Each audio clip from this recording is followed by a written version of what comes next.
Good morning, welcome to another daily video and day number 2 of me working on the damn Volvo. Look at the state of my hands. So as you may have seen the other week, it failed the MOT on the anti-roll bar bushes, which don't sound like a massive job. However, today I've been replacing the anti-roll bar bushes. Now you'd think that's a pretty straightforward job. All you got to do is take out the old bushes and replace them with the nice new ones. However, to get to this far, to get this bar out, I've had to take out the rear shocks to be able to get the bar past there.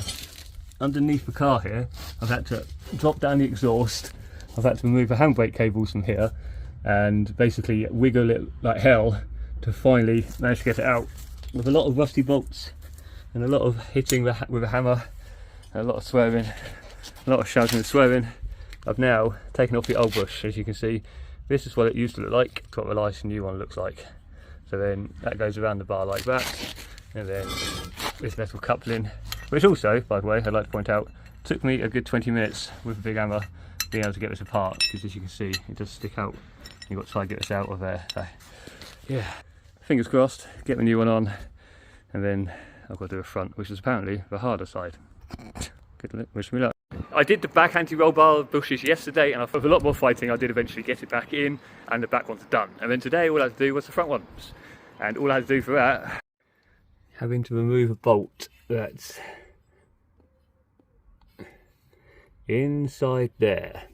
You can see my spanner is now on it, and I can turn it one.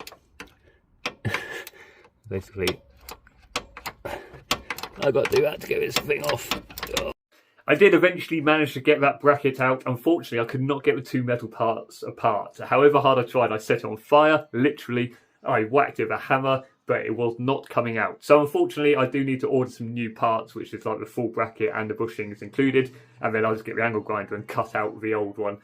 So that will be in a future video. So if you want to see if a Volvo actually makes it and passes the MOT, don't forget to like, follow, subscribe, all that stuff. And I shall see you tomorrow for another daily video. Until then, Ginger Mafro.